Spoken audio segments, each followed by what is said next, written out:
जय माता की। आप देख रहे हैं law and the spiritual secret. एक बार फिर हम आपके बीच मौजूद हैं खास विषय को लेकर। प्रेत रोगी से किए गए गलत काम का पाप किसे लगता है? प्रेत को लगता है या रोगी को लगता है?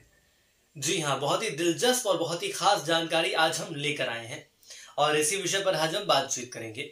देखिए, अपनी मर्जी से किया गया गलत काम उसी इंसान को लगता है जो गलत काम करता है। अगर कोई भूत प्रेत करता है, नकारात्मक शक्ति करती है, तो जितना पाप का भागी वो इंसान है उतना ही पाप का भागी वो भी है। भले ही सामाजिक रूप से जो इंसान वो कर रहा है, जो उस प्रेत की चपेट में है, भले ही वो गलत हो तो गलत है, वो सही है तो सही है। मेरा कहने का यहां पर यह मतलब है कि सामाजिक रूप से हम उस इंसान को देख पा रहे हैं जो गलत कर रहा है, लेकिन हम ये नहीं देख पा रहे कि किस प्रेत या किस नकारात्मक शक्ति का प्रभाव उसके ऊपर है। देखिए, हमेशा गलत काम करने वाले को ही पाप लगता है, ये तय बात है, ये सनातन सत्य है। दुनिया की नजर में भले ही हो सकता है कि वो इंसान गलत काम कर रहा है, क्योंकि हम ये देख नहीं पाते कि आखिर गलती कौन कर रहा है, लेकिन दुनिया नहीं जानती कि वो इंसान गलत काम कर रहा है। भले ही उस समय वो गलत हो, लेकिन वो गलत तो है। अब देखिए, यदि इसके हम आगे बढ़ते हैं, थोड़े और बढ़ाकर स्तर हम बात करते हैं, तो जिस शक्ति ने उस व्यक्ति को अपने वश में करके रखा है, कई लोग हमसे यह जानना चाहते हैं कि क्या भूत प्रेत या नकारात्मक शक्ति किसी के शरीर में प्रवेश कर सकती है, और क्या प्रवेश करने के बाद गलत काम भी करवा सकती है?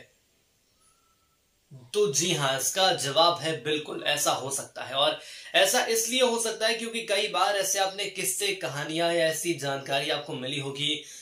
यदि आप कुछ ऐसे लोगों से संपर्क में हैं, तांत्रिकों के संपर्क में हैं या ऐसे ज्योतिषाचार्यों के संपर्क में हैं, जो कुछ ऐसी बातें जो सामाजिक तौर पर तो नहीं बोली जाती लेकिन जो लोग बता सकते हैं, तो उनके द्वारा ये बातें बताई भी जाती हैं। तो जी हाँ, बिल्कुल ऐसा हो सकता है। कोई भी ऐसी नकारात्मक शक्ति, यदि आपका तपोबल उतना तेज नहीं है, उतना वेग नहीं है, तो कोई भी गलत शक्ति आप पर हावी हो सकती है और आपसे गलत काम करवा सकती है। देखिए, इसे हम थोड़ा और समझने की कोशिश करते हैं। किस तरह से भूत प्रेत या नकारात्मक शक्ति किसी के शरीर में प्रवेश करने की कोशिश करते हैं और वो किस तरह के मनुष्य को चुनते हैं, ये बहुत खास हो जाता है। ये बहुत रहस्य की बात है कि आखिर कोई शक्ति हम पे, हमारे ऊपर कैसे प्रभाव अपना जमा सकती है। ये बहुत आसानी पूर्वक किया जा सकता है। तुम्हारे तंत्र में प्रवेश कर सकते हैं, किसी भी तरह से प्रवेश कर सकते हैं, और ये चीजें बिल्कुल संभव है। इसमें कोई दो राय नहीं है कि ऐसा नहीं हो सकता कि कोई भी शक्ति हम पर प्रभाव न करे। ऐसा हो सकता है यदि आपका वेग कम है, यदि आपका तेज कम है तो।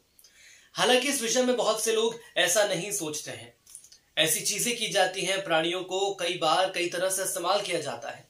आपको ये जानकारी भी नहीं लगेगी कि आपको कब किस तरह इस्तेमाल कर लिया गया और सामने वाले का काम हो गया। अधिकांश ये कैसे होता है तो मैं आपको बता दूं, खुलकर यदि बताऊं तो अधिकांश तांत्रिकों के द्वारा ऐसा किया जाता है। तांत्रिकों के द्वारा ऐसे सामान्य मनुष्यों को, सामान्य आत्माओं को वश में किया जाता है। और आइए थोड़ा और समझने की कोशिश करते हैं। देखिए, भले ही कोई तांत्रिक किसी को वश में कर ले, लेकिन बुरी शक्ति मृत्यु तक साथ नहीं रहती है, ये बात भी तय है। देखिए, यदि अंधकार है तो प्रकाश भी है, नकारात्मक ऊर्जा है तो सकारात्मक ऊर्जा भी है, भूत प्रेत है तो भगवान भी है, बजरंग बली भी है। मरने से पहले वो शक्ति समाप्त हो जाती है, कभी वो शक्ति साथ नहीं देती है, वो शक्ति उसके पहले ही समाप्त हो जाती है। कहीं ना कहीं वे उस प्राणी के ऊपर अपना नियंत्रण खो देते हैं, जिसके बाद वो शक्ति धीरे धीरे खत्म हो जाती है और वो प्राणी तांत्रिक को छोड़कर भाग जाता है। अगर ऐसा कोई तांत्रिक है, यदि ऐसा कोई मांत्रिक है, यदि कोई ऐसा जादू टोना करने वाला व्यक्ति है जिसे आप जानते हो या जिसके बारे में आपने जाना होगा, किसी खास तरह की आत्मा या भूत को अपने वश में करके रखा है या उससे वो गलत काम करवा रहा है, तो ये मानकर चलिए कि वह उस आत्मा को किसी व्यक्ति में, जिससे वो कुछ प्राप्त करना चाह रहा है या जिससे वो कुछ लेना चाह रहा है, हमेशा उस व्यक्ति पर ही उस आत्मा को लगा कर रखेगा या उसको वश में करके रखेगा। कोशिश वो यही करेगा कि वही व्यक्ति ऐसा रहे जो वो व्यक्ति बोले तो वो चीजें हों, यानी कि जिस व्यक्ति के ऊपर उस तांत्रिक ने अपनी शक्ति का प्रभाव रखे रखा है, वो शक्ति का प्रभाव उस व्यक्ति के द्वारा वो सारी चीजें करने में हो। तो उन प्राणियों को फंसाने की भी अपनी सीमाएं होती हैं, उन प्राणियों को अपने वश में करने की भी अपनी सीमाएं होती हैं। देखिए, इन प्राणियों को हमेशा फंसाकर कोई भी तांत्रिक हो, मांत्रिक हो, काला जादू करने वाला हो, नहीं रख सकता। फंदा चाहे कितना भी मजबूत क्यों ना हो, वो व्यक्ति जो इन्हें कैद करके रखता है, उसकी मृत्यु के बाद ये कैद से मुक्त हो जाते हैं। और देखिए, मृत्यु तक भी वही शक्तियां साथ में रह पाती हैं। नकारात्मक शक्तियों की यदि मैं बात करूं तो वही शक्तियां रह पाती हैं जो शक्तियां बहुत ज्यादा प्रबल होती हैं। और खास तौर पर ये शक्तियां उन्हीं पर इस्तेमाल की जाती हैं जो भगवान में विश्वास नहीं रखते हैं। देखिए, अधिकांश तांत्रिक ऐसे होते हैं जिनकी शक्ति मृत्यु तक उनके साथ नहीं रहती, क्योंकि पहले ही वो समाप्त हो जाती है। पता होता है कि कहीं ना कहीं उस शक्ति का गलत इस्तेमाल किया जा रहा है, किसी व्यक्ति को अपने वश में किया जाता है और उसके बाद उस व्यक्ति पर अपना पूरी तरह से नियंत्रण करते हैं। उस व्यक्ति पर आपने नियंत्रण कर लिया, लेकिन धीरे धीरे वो जो शक्ति होती है वो ये देखती है कि आखिर किस दिशा में हमारा इस्तेमाल किया जा रहा है, और एक वक्त ऐसा आता है जब वो शक्ति उस तांत्रिक को छोड़कर चली जाती है। लेकिन ऐसा तभी संभव होता है जब ऐसी शक्तियों का गलत इस्तेमाल हो रहा हो। देखिए, सकारात्मक शक्ति भी है। यदि आपका वेग तेज है, आप में बहुत ज्यादा ताकत है, तो आप ये पूरी कोशिश कर सकते हैं कि कोई भी शक्ति आप पे ऊपर कोई कितनी भी कोशिश कर ले, वो शक्ति कभी भी आपके ऊपर नहीं आएगी। ये मानकर चलिएगा, ज्यादा वक्त तक उनमें वो ताकत नहीं रहती है कि कोई भी नकारात्मक शक्ति आपके ऊपर प्रभाव कर सके, क्योंकि जो कर्म उन्होंने किए हैं उसके बाद जल्द ही वो भी नष्ट हो जाते हैं। तो ये बहुत सारी चीजें होती हैं जिसका हमें ध्यान रखना होता है। लेकिन इसके साथ ही यदि हम बात करते हैं नकारात्मक शक्तियों की, तो नकारात्मक शक्तियों को लेकर एक बात बहुत साफ है कि कोई भी तांत्रिक आपके ऊपर यदि नकारात्मक शक्ति कर रहा है, तो उस वक्त हमारा वेग इतना होना चाहिए, उस वक्त हमारा तेज इतना होना चाहिए।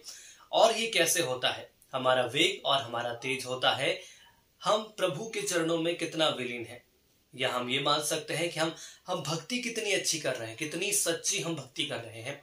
देखिए, आसानी से कोई भी शक्ति आपके ऊपर तभी हावी होती है जब आपका वेग तेज नहीं है, जब आप में आत्मबल की कमी है, तपोबल की कमी है, हमारा विश्वास हमारे प्रभु पर नहीं है। यदि हमारा विश्वास हमारे प्रभु पर नहीं है तो यकीन मानिए, नकारात्मक शक्ति तो बहुत बड़ी बात है, कोई आम इंसान भी आपको अपने वश में ले सकता है।